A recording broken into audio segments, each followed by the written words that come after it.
안녕하세요. 당신께서 보내주신 자료들, 주로 건강 라디오 방송 내용들을 보니까요. 이 중증열성 혈소판 감소 증후군, SFTS 있잖아요. 네네. SFTS요. 이게 최근에 관심이 정말 뜨겁더라고요. 그 이른바 살인진드기 병이라고 하는. 네, 맞습니다. 워낙 이름이 좀 자극적이라 더 그렇죠. 그렇죠. 그래서 오늘 이 질환의 현황하고 또 예방법 중심으로 핵심만 좀 빠르게 짚어보려고 합니다. 네, 좋습니다. 당신의 야외 활동에 좀 실질적인 도움이 될 수 있도록 가장 중요한 정보들, 그걸 명확하게 정리해 드릴게요. 자, 그럼 바로 시작해 볼까요? 네, 우선 이 SFTS 이게 얼마나 심각한 건지부터 좀 알아야 할 것 같은데요.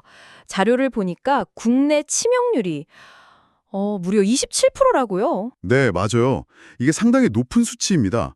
감염자 4명 중 1명이 사망에 이를 수 있다는 뜻이니까요. 4명 중 1명이요. 와, 이건 뭐 국내 다른 감염병들이랑 비교해도 엄청 높은 거 아닌가요? 그렇습니다. 상당히 높은 편에 속하죠. 그래서 이걸 뭐 그냥 계절성 질환이겠거니 하고 넘길 수준은 절대 아닙니다. 정말 심각하네요. 게다가 올해 환자 수가 벌써 135명을 넘어서 그 작년 최다 기록을 이미 깼다고요. 네, 그렇습니다.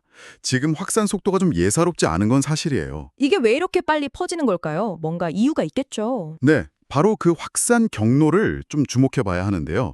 이 병을 옮기는 매개체가 이제 참진드기, 그 작은 진드기인데, 네. 마단이라고도 하죠. 네, 맞아요. 근데 얘들이 주로 그 사슴이나 멧돼지 같은 야생동물 몸에 붙어서 여기저기로 이동을 하거든요. 아하. 동굴 따라서. 네. 심지어는 철새를 통해서 옮겨지는 경우도 보고되고 있고요. 철새까지요? 와, 이게 그러니까 뭘 의미하냐면 단순히 어느 특정 지역만의 문제가 아니게 된다는 거죠. 그럴 수 있겠네요. 실제로 일본 같은 경우만 봐도 처음에는 서쪽 지방 중심으로 발생했는데 지금은 뭐 홋카이도나 도쿄 근처 관동 지방까지도 번졌거든요.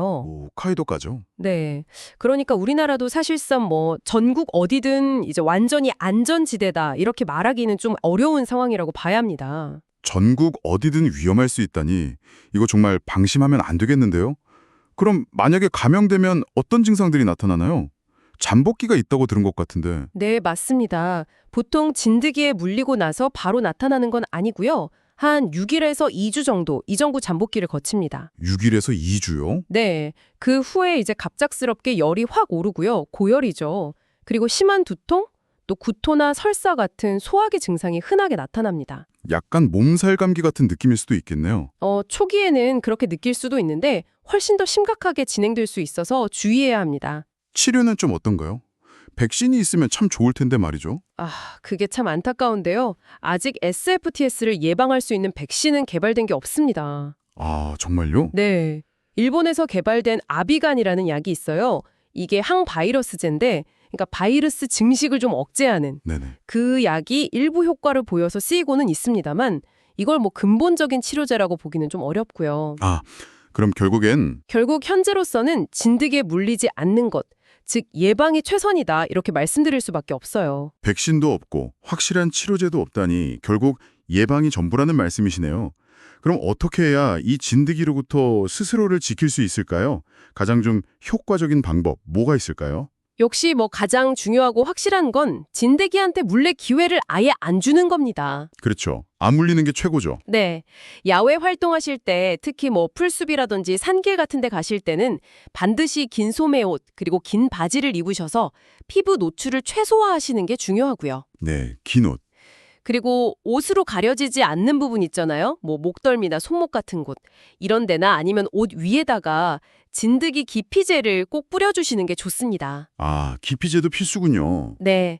물론 뭐 기피제 뿌렸다고 100% 안전하다 이렇게 장담할 순 없지만 그래도 안 뿌리는 것과는 분명히 차이가 크죠. 그럼 기피제만 믿을 게 아니라 또 신경 써야 할 게 있을까요? 당연하죠. 활동 끝나고 나서는 이제 집에 들어가시기 전에 옷을 좀 꼼꼼하게 털어주시고요.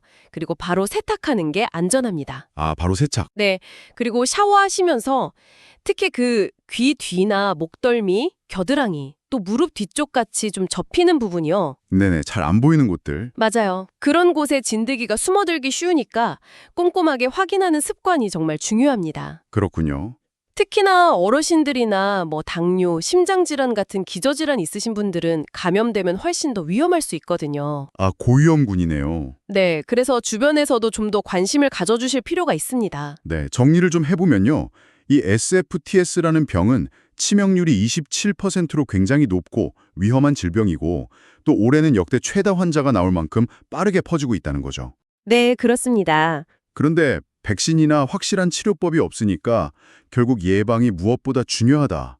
그래서 이 모든 정보가 당신께 의미하는 바는 야외 활동하실 때 긴 옷 입기, 기피제 사용하기, 그리고 돌아와서 몸 확인하기. 이 세 가지는 꼭 기억하고 실천해야 한다는 거네요. 네, 정확합니다. 그 세 가지가 핵심입니다. 혹시 곧 다가올 주말이나 휴가철에 뭐 산이나 둘로 나가실 계획이 있으시다면 오늘 저희가 나눈 이야기가 당신과 또 당신의 소중한 분들의 건강을 지키는데 꼭 도움이 되었으면 좋겠습니다. 네. 그리고 마지막으로 이건 자료에서 직접 언급된 내용은 아니지만요. 우리가 앞으로 좀 계속 생각해봐야 할 문제가 하나 있는 것 같아요. 어떤 걸까요? 바로 그 기후변화라든지 아니면 뭐 도시개발 같은 걸로 인한 야생동물 서식지 변화 있잖아요. 아, 환경 변화요? 네. 이런 환경적인 요인들이 앞으로 이런 진드기가 옮기는 감염병 확산에 또 어떤 영향을 미치게 될까 하는 점입니다. 단순히 개인적인 예방을 넘어서서 이런 좀 더 큰 틀의 문제도 계속 관심을 가져야 할 중요한 과제인 것 같습니다. 네, 정말 중요한 지적이시네요. 환경 변화와 감염병의 관계 계속 지켜봐야겠습니다. 오늘 저희와 함께 해주셔서 감사합니다. 네, 감사합니다. 다음 분석에서도 당신에게 꼭 필요한 정보로 다시 찾아뵙겠습니다.